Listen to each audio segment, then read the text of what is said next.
Welcome to the Future of Wellness, exploring self-transformation and holistic healing to unlock your inner potential. Hosted by Christabel Armston and Keith Parker. Hello and welcome to this episode of the Future of Wellness. Today we're joined by Alex Greene. Alex first discovered the power of neurogenic tremor while living as a monk in a Zen monastery near Honolulu. After experiencing spontaneous tremors during a structural integration session that dramatically relieved his chronic pain, he began a decade-long inquiry into the body's innate mechanisms for release and healing. Now a seasoned structural integration practitioner and TRE certification trainer, Alex integrates a wide range of somatic and nervous system modalities, including somatic experiencing, Feldenkrais, IFS, brain spotting, and visceral manipulation. His approach bridges bodywork with trauma resolution, exploring the interplay of breath, fascia, and the tremor reflex.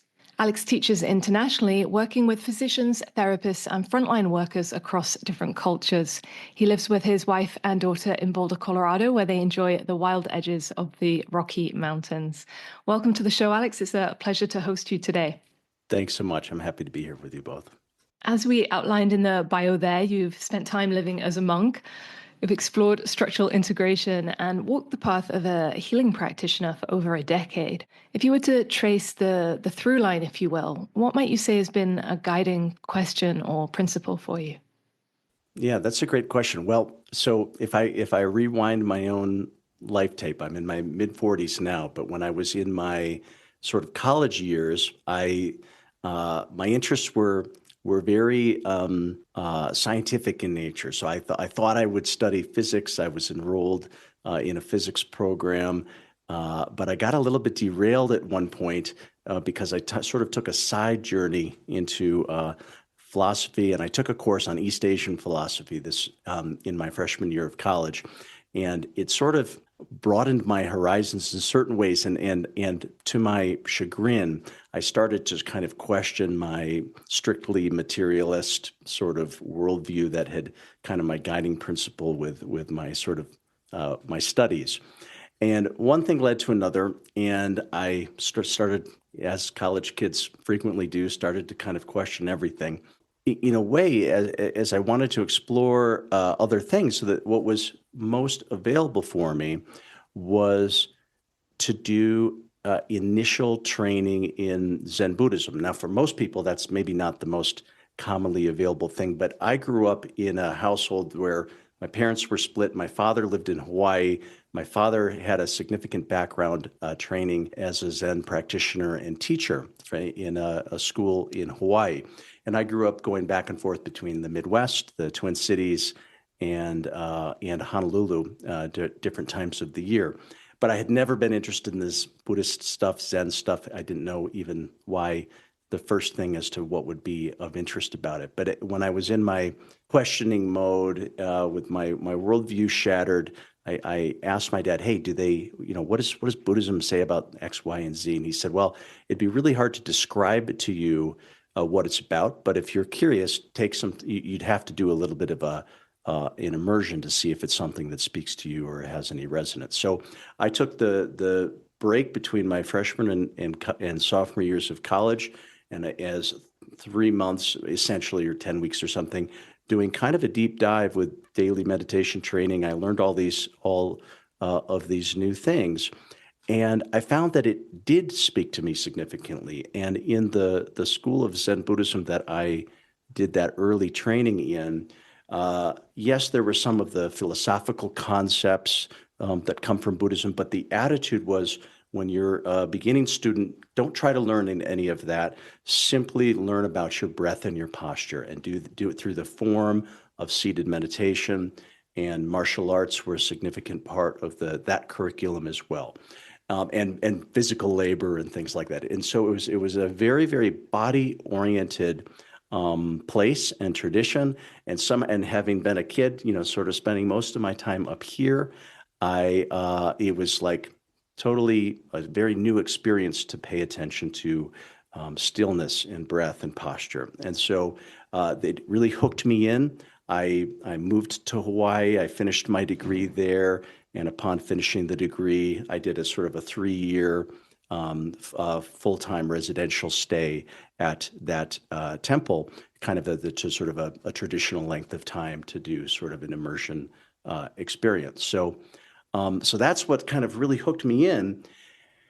And the story that you read about how I first experienced tremoring or neurogenic tremoring, which may come up in our conversation, was I was struggling with a hip injury. So here I am, a monk doing martial arts, this and that, but I was in a lot of pain after a period of time because of like an imbalance in my pelvis. And so somebody took me through the 10-session series of reliving structural integration. I was very fortunate. Somebody came up to the monastery and once per week took me through this structured format. And it was very, very helpful. But what was most memorable in some ways is that one day, midway through this series of 10 sessions, I was laying on my back, receiving this body work. It was a little tender what the person was working on, and so I was kind of breathing and this and that. And then my legs started to shake, and I kind of sort of thought, okay, try to stop it, and I stopped it temporarily. But then they started shaking again, and I kind of looked over at the bodywork therapist, and I was like, hey, is this okay? She said, yeah, let it happen. Some sort of release, just let it happen. And so once I gave permission, there was just this vibration that emerged. And first it was my legs, and then it was my pelvis. And she was completely just nonplussed and kept doing her, I think she was working in my rib cage. And this experience lasted for probably 15 or 20 minutes. And it was significant. And I had no context for understanding this. Was Shakti energy moving through me? I didn't have a lot of language about the nervous system at that period of time. But it was clear to me that there was some sort of night and day difference from when that happened and afterwards. Certainly something radical had shifted in the sort of the organization of tension around my pelvis, but it was more than that. I sort of felt like I had kind of released something. I felt lighter. And so years later, at least 6 or 7 years later, I was drawn back into the world of bodywork therapy, not as a recipient, but later as a practitioner.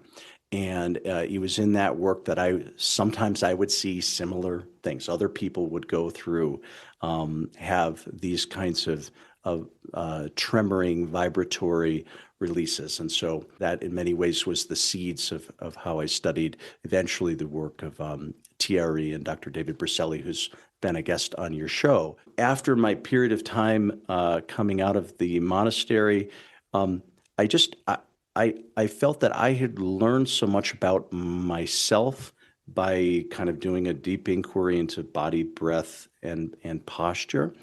And I felt called to work in that field in some way. And so the first part of that was to come into the similar structural integration that had been so impactful for me.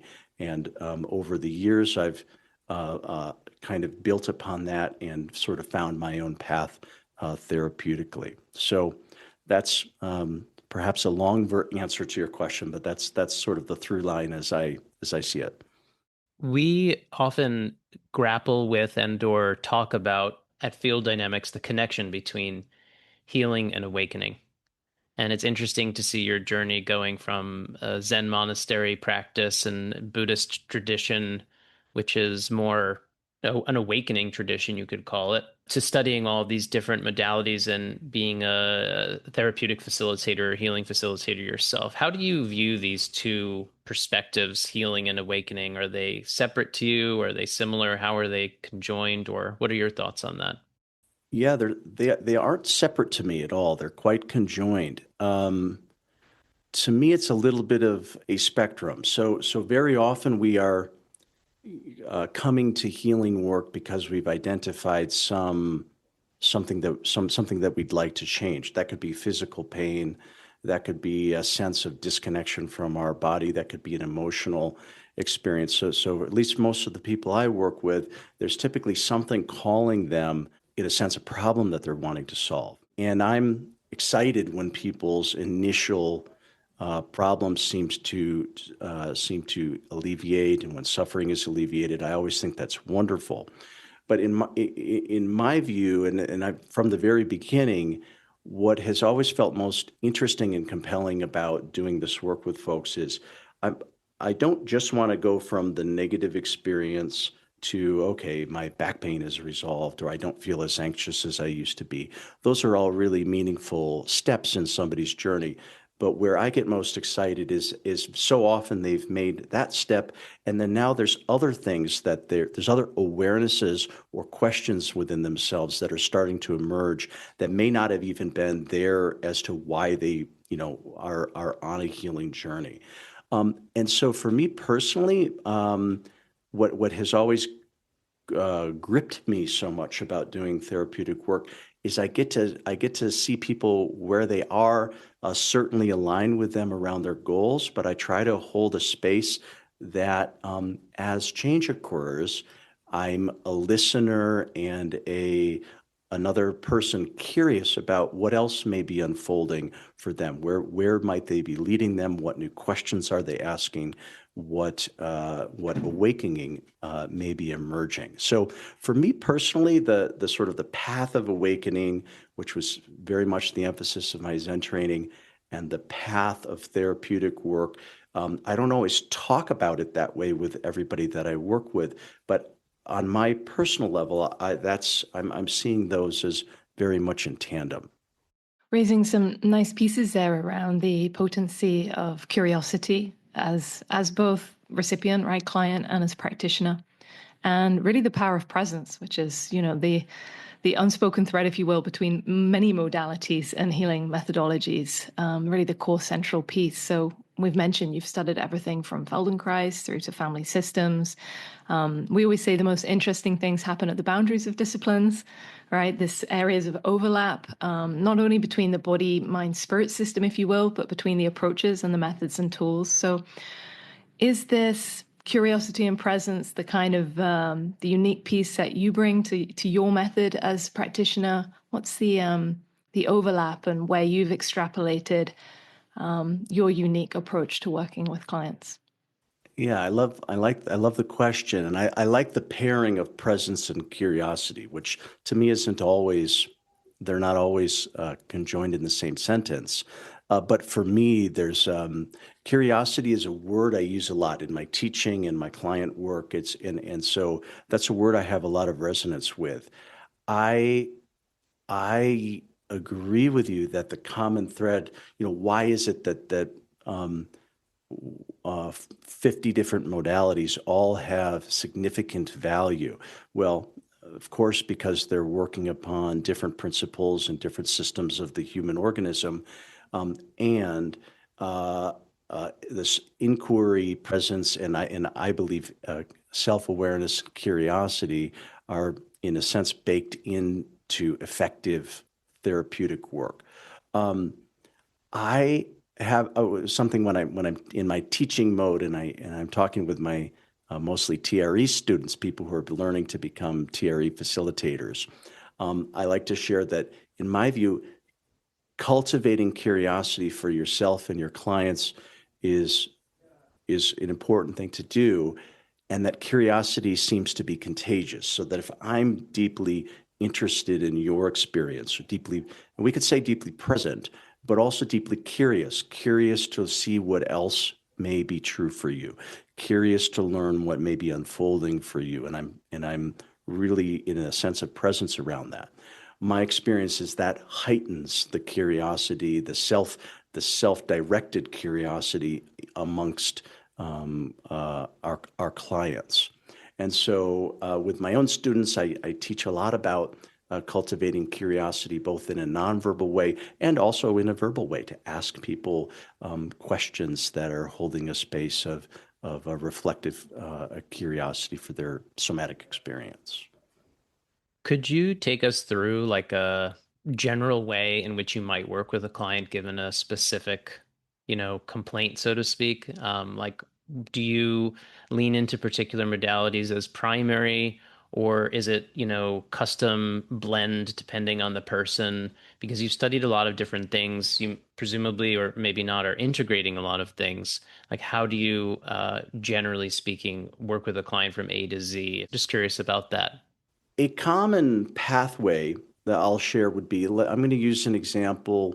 It's funny, maybe 5 or 10 years ago, 80% of my clients were women, maybe 20% with men, and now it's completely flipped. I mean, it's probably 80 to 90% are men these days. And so the hypothetical client I'm imagining right now is a man, possibly my age. I'm in my 40s, or doesn't really matter what age this person is, who comes in and they want to connect more to their body. They want to connect, they want to have more clarity as to their emotional experience, being able to articulate, sense it, feel it, name it, and articulate it. There may be reasons why. There may be difficulties that they're having in external relationships, their jobs, something like that, or it may be something deep, just personal for themselves, a sense that they're not fully able to connect to their experience. So using that, that example is a pretty common one in my work, and very often I start with a toolkit of Peter Levine's work, Somatic Experiencing. And what I like about the Somatic Experiencing approach is it's pretty open-ended.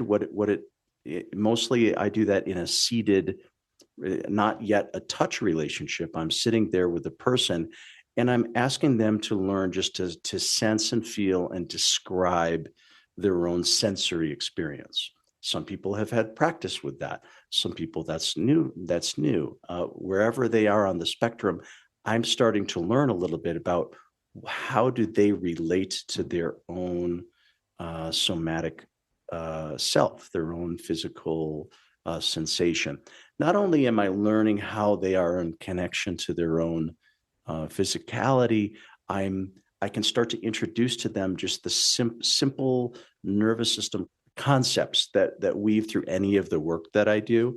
Things like tracking sensation, which I've already named, observation of breath and how breath can influence our somatic awareness, how our senses in general relate to our somatic state. You know, the difference between if your eyes are sort of in a tunnel vision mode versus if you have the ability to see widely and take in visual and auditory information around you, the ability to sense and feel the furniture that you're sitting on. How is your body in relationship to the ground, to the field of gravity?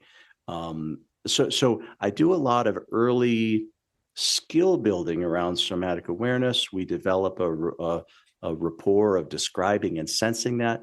I hope to show the person that when we start to pay attention to things and just and do small things, change our breath a little bit, direct our awareness, when we are in presence with ourselves, changes surprising things. Some people begin to tremor, or they start to connect to their emotional experience simply from this sort of embodied self-inquiry that I'm describing. So very often that's a place that I might be in that container for quite a while, but I might be there for at least 2 to 3 sessions of this kind of somatic skill building. And at that point, we might branch into a few different directions.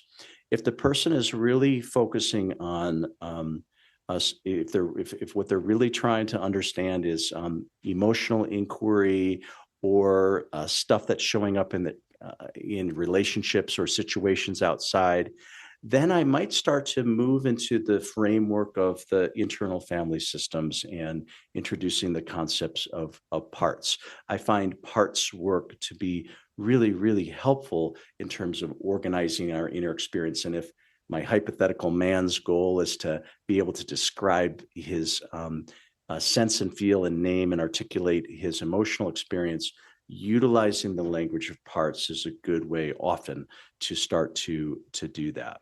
Now, in addition to that, so very often, so like we've kind of, in a way, by parts work, we kind of headed more towards the brain. It's more towards the mind, the cognitive experience, although in my work, that's still always connected to felt sense. So there's always that bridge there. With that same client, I'm very likely to also pursue something that's more directly embodied. So after that somatic experiencing beginning, we're very likely to move into learning TRE. TRE is, and I do it on my bodywork treatment table where I have the person go through a simple set of movements to gently fatigue and then stimulate some vibration, and then learn how to relax into that vibration in the muscles, and then see where that goes. And you guys have talked about that process in the conversation with David. So I'm often showing people how to access their nervous system through tremoring, and in addition through collaborative touch work. So leaning into all my bodywork training of structural integration, myofascial release, visceral manipulation, starting to introduce hands-on work and how that may facilitate the person. So my work is fun. I mean, this may be a little bit self-serving because this I'm never bored because I get to cross these different realms, sort of working on the table, getting to work with the body and the tremoring. I get to sometimes be more at the level of cognition and looking at the parts relationships, and sometimes a blending of all of those things. So that's my best description of how I might work with a new client in a common example. How important is the narrative or story, Alex, in your work? You mentioned there bridging between mind, right? Or we might say field in our model, and body, and the importance of embodiment. Where we have the story or narrative, we might think of that as the content or information in the field dynamics model. How relevant is that in your process and what you experience?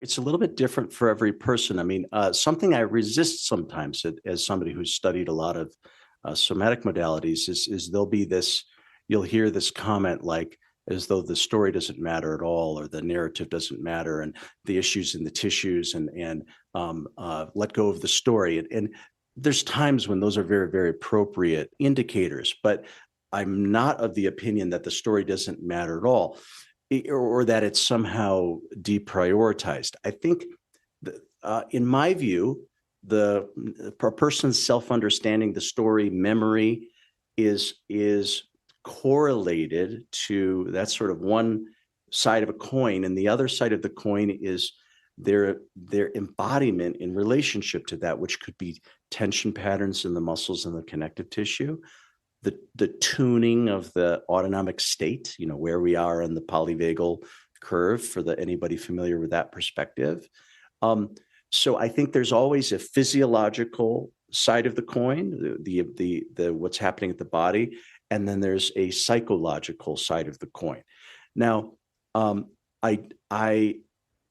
I agree with is that if we only try to address things through, if somebody's issue is with this meaning making and narrative, if we only stay in that channel, like say, for example, through talk therapy or something like that, there's a good chance that they not getting into the resolution, or maybe perhaps a limited traction with that.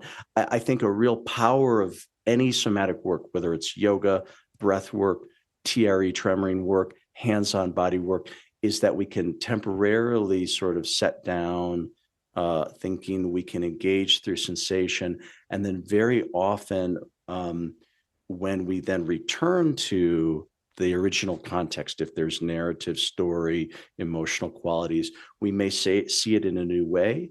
We may see that that as our physiology changes, the feeling state going along with the narrative is shifting already and opening new pathways. Sometimes a person, when we can kind of get into a more embodied state, sometimes what feels like the truth starts to feel clear, like somebody's clarity as to, okay, how I really feel, or maybe even what I need to do, or how I want to hold this. Sometimes people's stance has shifted after we've explored through the physiology approach. So for me, I see them as related, and there's times we would kind of go back and forth depending on the circumstances.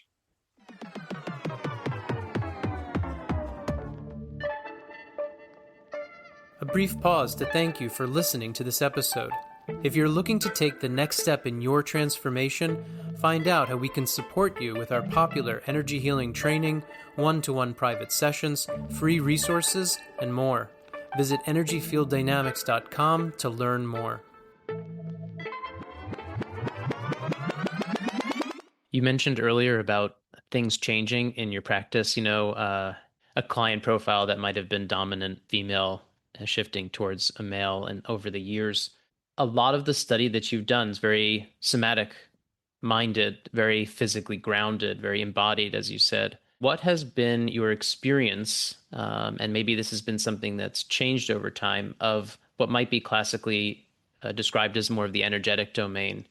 Empathic experiences, noticing quote unquote energy flows, that kind of stuff. What do you notice? And how, in a certain sense, how relevant are those skills maybe to doing truly holistic and integrative work, as your background certainly suggests? Yeah, I really enjoy that question too. That looking at things from the language of energy has been a big interest of mine. And let me see how I should put this. Sometimes the way I think about it is through the Zen and martial arts training. That's a very Eastern perspective, and within that tradition, there was a big emphasis around energetic awareness and sensitivity through that may be true in Zen broadly, but it was especially true with the particular lineage and the particular teacher that guided us. And he himself was the person who founded this particular Zen temple and dojo. It was one of these people who first through raw talent and then later through very significant training was just very, very adept at both sensing and creating in other people a sense of energetic flow. And the term in our tradition would be ki, like the ki from qi in Chinese vital energy, but ki is sort of the joining of ki. So I was really lucky because here I am, this scientific skeptic. I would have had no place to hold woo concepts like energy, but I was fortunate that he was able to work with me in ways that there was just no ambiguity. It became very obvious that this is a very real phenomenon. And so that's part of what really drew me to the tradition, was to try to understand more about that. So then as I proceeded into my therapeutic work, the way I often describe the first, this is an arbitrary number, but approximately the first 3 years of my structural integration practice, once I was working full time, was that what I really thought of at that time was there was this sort of progression of what I felt I was able to sense and feel through touch, through my hands, in terms of the sort of new layers of feeling, getting sensory information, sometimes emotional information about the person. And I believed in all of this. So luckily I was open to it. I through my Zen training, I had already experienced that when we're in presence with one another, the Zen terminology might be, sort of becoming one with. So if we can become one with somebody that we're engaged with through any situation, then the more we are one with the person, the more we can sense and feel because of the joining of the experiences. And so I knew I sort of had a start with that through the Zen training, but actually what really told me I was on the right path with bodywork was that I felt that week by week, month by month, client by client, my ability to sense and feel about a person, not through verbal, not through visual channels, but through touch, and through also not through touch. So sort of just the interaction of energy fields. And I also felt that my own presence was not through what I did with my hands, not through what I did through my knowledge, but through my, if I was in centered awareness,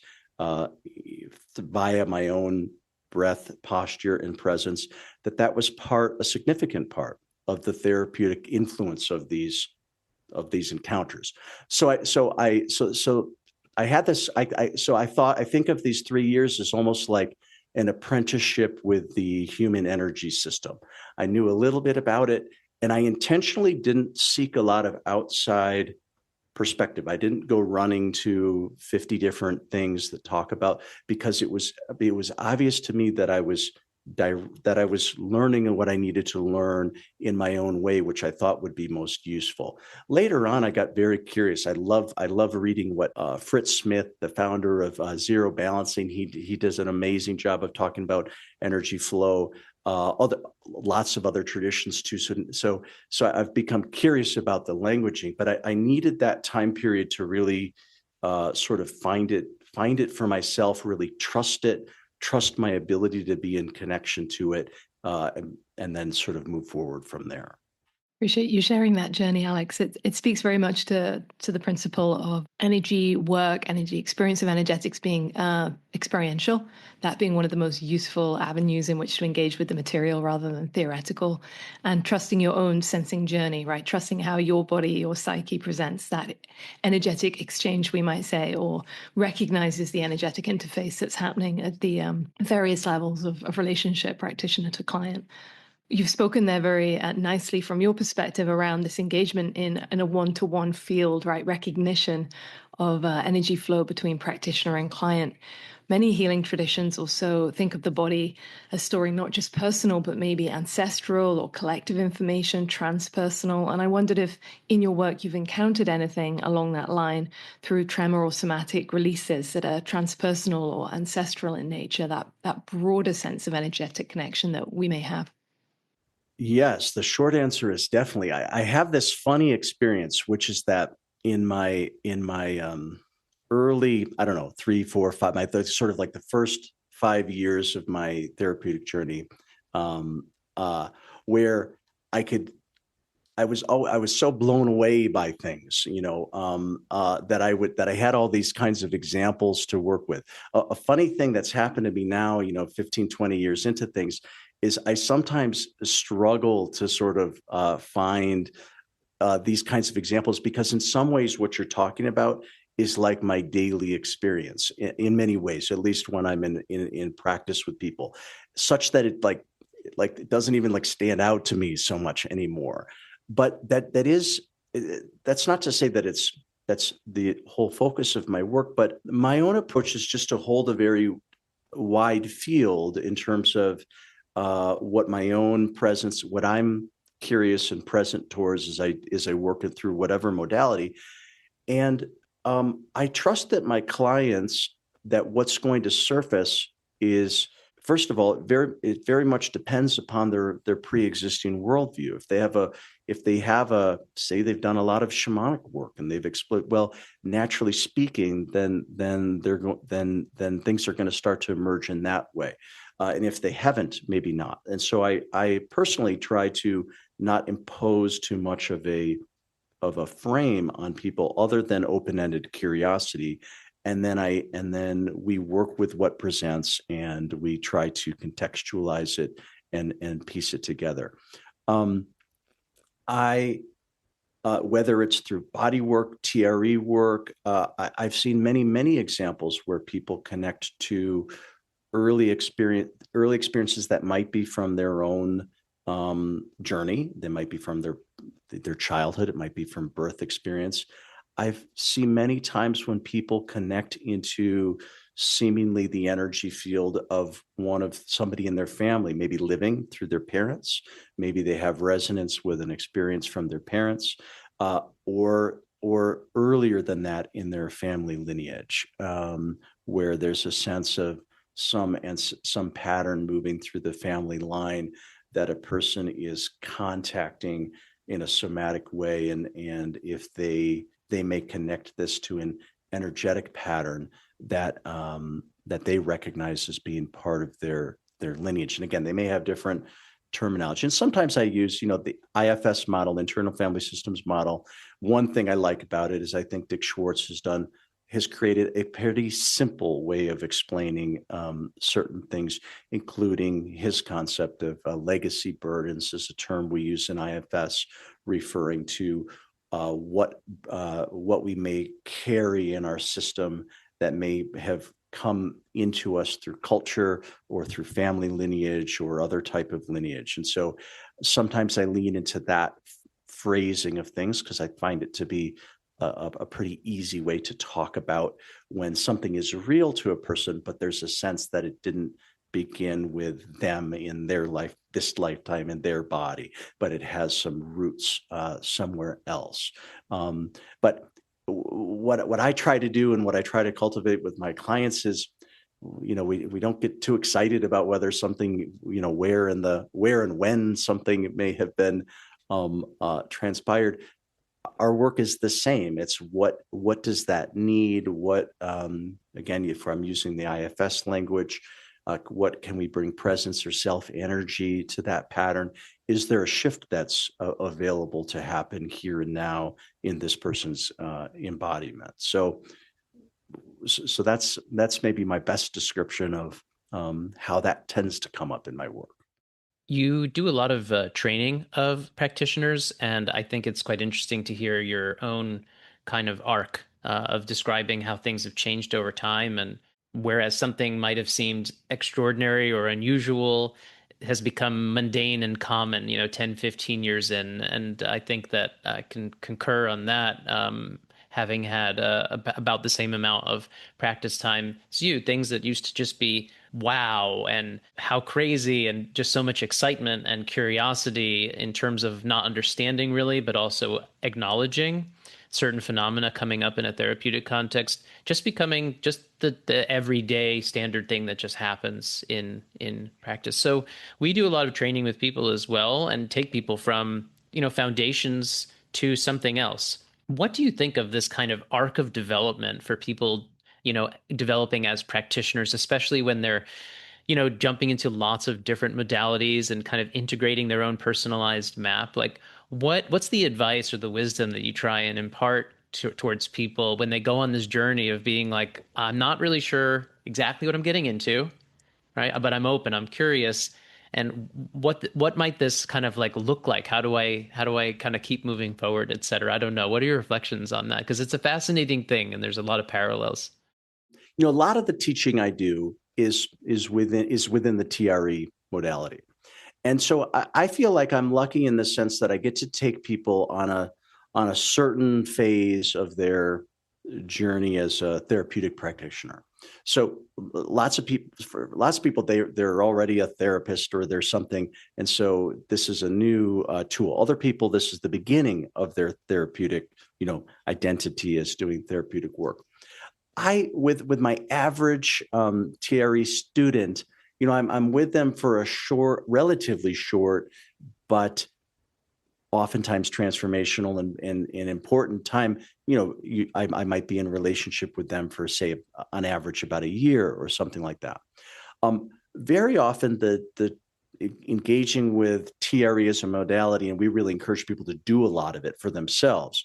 So very often the students are having a big unfolding at the personal level, a somatic opening, and they're starting to make connections into their nervous system, their own history. Sometimes they're now developing, they're at that early phase of developing energetic resonance. And so they're asking very good questions about intuition and how do we parse things. And so I really enjoy being in those kinds of conversations.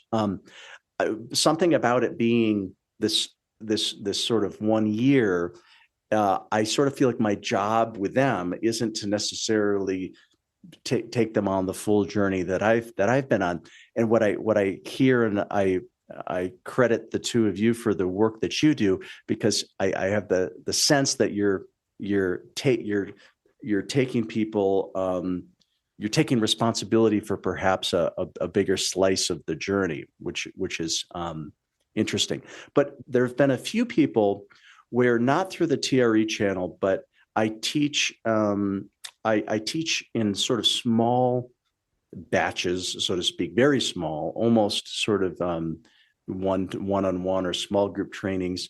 The term that I call it, as I've hybridized it, is Zen integration bodywork, where I took the structural integration training with the Zen influence that I have, as well as some other things. And so for a few people, I have trained maybe about a half dozen people in that original method that I did. And there, it's a longer term relationship where I'm trying to shepherd people through a little bit of a fuller look at energetic interactions, both in the body, not through the body, looking at it from themselves. I can't say I'm very systematized with that. Unfortunately, I'm a little bit, I tend to be experiential. As I shared with you, kind of my own journey was I've sort of found my own way. And when I work with my students on this, I try to let them find their own way, but be a mentor to them, share experience, always recognizing that how they experience something doesn't have to be this. It's not as though I don't feel that I have some standard that they are trying to get to. More, I'm looking for sort of a deepening process that I've been on, and I can at least sense and see how that's unfolding for some of these students. So but it's cool. I mean, to me, that is what makes teaching rich and fun, is to be on that journey with students. We have maybe two different perspectives often show up in various modalities around connecting to a client's system, right? Energetically, we have this idea of never merge, stay separate, all right? Practitioner and client, keep your systems completely separate, don't go there. And then we have this other model of just merge, combine. I know you spoke a little bit earlier of this idea of becoming one, right? And I wonder if you could share a little bit about your experience with those two approaches, and if there's an either or if both can work, and for you, what your approach might be. I like that question a lot. I think that's important stuff to look at. I look at it as there's in a way, there's two directions we can bring our attention. There may be more than two directions, but there's at least two. One is the direction towards the person and their field, their body, their energetic field. So that's one dimension. Another dimension is in a way the opposite, coming towards the center of our own experience, and our own, and the body can be a proxy for that. So I personally am, and again, this is the thing where we get there's lots of conventional wisdom. It's like, okay, put up a golden bubble between you and the person, and I think there's a lot of value maybe to a model like that. What I resist is inflexibility, and I resist the idea that we have to be hyper boundaried, or that if we are merging so I'm a believer in both. I think we can be very, very skillful at connecting into the person's field, which I do, by the way, I don't mean that intrusively, but by being present, where we can sense, and a lot of the information that is within their field becomes available in our field. I think that there's almost no limit to how much sensitivity we can cultivate of tuning in. I think if that's all we do and we disconnect from here, I think there's disadvantages. I think we subjectively feel a little bit ungrounded. I think sometimes it's not as, it doesn't feel quite the same for the other person. I think we might actually suffer some nervous system and health problems if we're constantly leaving our home base to merge with somebody else's energetic field. I think there's downsides to that. But I'm a strong believer that we can get the best of both worlds, in the sense that we can also root very clearly in our own physical body, our own connection to breath, our own physical center. And that if we have a strong root, actually, that allows us to connect, we can be where we need to be in that exchange at any given time. I'm also a believer that we want to have flexibility, that we want to be able to join with somebody, and we also want the flexibility to step away and come back and let them have their experience, let them finish the session, integrate. I don't need to be in there for everything. So this is rough language because I don't try to articulate this with a lot of specificity, but this is my attempt to try to explain how I experience it. Thank you. It's a really interesting subject in general because you do find this rigidity in a lot of approaches where a modality gets associated with this is the way we do it and this is the only way to do it, right? And that rigidity is quite problematic when you are at least exposed to varying approaches and see that they just have different functions at different moments, as you've described. And it's really the practitioner's role to, I guess, familiarize themselves with the range of possibilities and find out what's the sweet spot in that moment for that client and how that even shifts moment to moment, right? So appreciate you responding in that open way. It's a fascinating subject that a lot of people are quite interested in and doesn't get articulated well. What's your practice like now personally? You work on other people a whole lot and you have a big toolkit, but what do you apply like to yourself in the sense of like what do you like to do when you have your sacred space? Well, my number one sacred space, this is going to sound like a joke, but it's sort of not, is when I'm in dad mode. I have two young kids, a 3.5-year-old and an infant, 6 weeks old. And yeah, I work hard. Like I have a pretty active work life, but I have a lot of time with my kids. And I mean, I don't do this because for selfish reasons, but I do feel that when I'm in dad mode, this calls upon the most of me. I have to be attuned. I have to be patient with a 3.5-year-old. Patience getting challenged. So I literally going to the pool, the things that I do, the reading books, I literally think of that as an embodied practice for myself because that's where I really try to give it my all, in addition to my therapeutic work. But more specifically, just around sort of kind of maintaining myself, definitely tremoring. I love to tremor. I'm lucky. About a year ago, I started a community with a colleague in Norway, an online learning platform, and a lot of classes. And what we've really prioritized is bringing in lots of teachers to hold workshops and classes. And so what's been fun about that for me is me, who's so often in teaching mode, but because it's sort of my community, I try to go to almost all of these workshops and classes. So I've been doing more tremoring and related practices, breath work and things like that on a much more consistent basis. So that's been feeling really good. The other thing that's a big personal practice for me right now is the Feldenkrais method, which is one of my more recent sort of trainings. And because I'm teaching that on a weekly basis, I'm teaching Feldenkrais-based classes online. To prepare, I have to engage with that material myself. So one of my richest personal practices right now is just the time I have on my own in preparation for things like that. So so being a dad, tremoring, and Feldenkrais work. And then, I think of my client work as I get as much as I give. To me, I love my work because I think of it as embodied practice very much as well.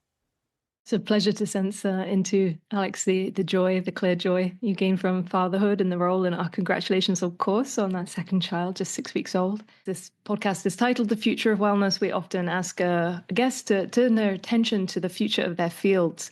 There's been this explosion in recent years in somatic-based therapy in general, polyvagal theory in particular, right? Heavy emphasis on the nervous system. Where do you see somatic therapies heading in the next 5 to 10 years? Is there something that you feel is a quiet possible revolution upcoming? Is there new understandings we can bring to the field? What would be your hopes, aspirations, maybe even for this area of work that you're clearly so passionate about? That's a great question. I love observing the field. I love going on Instagram and seeing the explosion of things that nobody knew what I was talking about 15 years ago with somatic work or this or that. There's a part of me that really appreciates the the major moment the field of somatics seems to be having. I don't think I have a super good read on sort of like, okay, what's the trend? What's going to happen? I mean, one interesting thing I like following AI progress. That's like an interest of mine. I find it. I expect that in our lifetime there's going to be a lot of changes because of that, and I expect that the question of what it is to be human, when there's a lot of non-human intelligence as built into our world, I think people are going to become increasingly interested in the human experience. I think that's maybe one prediction that I have, and so I think anything in terms of breath work and somatic work, energetic work of this. I think as we see more AI, I think there will be a deep hunger for people to understand what seems to be uniquely human outside of our sort of cognitive capacities, which are being duplicated by AI. That's one area. What I hope to see, I don't know if this is what will happen or not. Something that I don't. I sometimes experience the somatic world as being a bit siloed, meaning that there's the people who are really into yoga, and there's the people who are really into the polyvagal theory, and there's people who are really into energy work, and that very often there may not be all that much blending. What I sense you guys doing through this podcast is trying to be an integrative force in terms of bridging conversations and things like that. That's a big interest of mine as well. And another example is trauma work. I mean, I'm of the opinion that the trauma field, Peter Levine's work and others, has done a major service in that trauma language, trauma-informed work. But I'm also a believer that if you're only thinking about trauma, I think we're sometimes missing. To me, what has been so interesting about trauma is, yes, resolving trauma, but also what that opens up into understanding who we are as humans and meaning and how we connect with others. And so what I always hope is people can not just stop at the trauma message and how it relates to them, but can they use that as a place to now go beyond into more growth oriented questions and inquiries. What's my potential? What's the potential of ourselves as in society? What's the potential of family systems when we study this work deeply? So that's what I hope happens is maybe sort of a broadening and deepening, and maybe that will align with people seeking new meaning in the AI era. I'm not sure. The future is really interesting. The future is very exciting for this kind of holistic model, for people to see themselves maybe in a different way and to think of their well-being, their health, and their purpose in a different way. And then in the not so distant future, it's been a real pleasure to speak with you. A lot of parallels as just, long-time practitioners, integrating lots of modalities, being of service through facilitation work and just really enjoying that space. So thank you so much for your time and sharing with us. Would you like to share, how people might find you and what you're currently offering? Yeah, I think the easiest way to connect with me these days is through that project I'd mentioned that we launched a year ago with my colleague Siv in Norway. It's a company called Neurogenic Integration. That's the website, neurogenic-integration.com. And that's where I do a lot of my online teaching. And so there's sort of community there. A lot of it is tremoring focused, although the purpose of that platform was to look at the connections between tremoring and other disciplines like breathwork, Feldenkrais work, bodywork, energetic work, and what we're trying to do with that project is look at cross-fertilization of where tremoring intersects with other modalities and approaches. So anyway, going to that website, you'll find my email address and classes that we do and stuff like that. So that's the best way. Thank you so much, Alex. We'll, of course, make sure to include that in the show notes. It's exciting to hear more of what you're offering in the world. And to echo Keith's sentiments, it's been a very joyous conversation, a lot of cross-currency and appreciation for the work that you're doing. And thank you so much for taking the time to join us today. Likewise, I really appreciate it. Thank you both.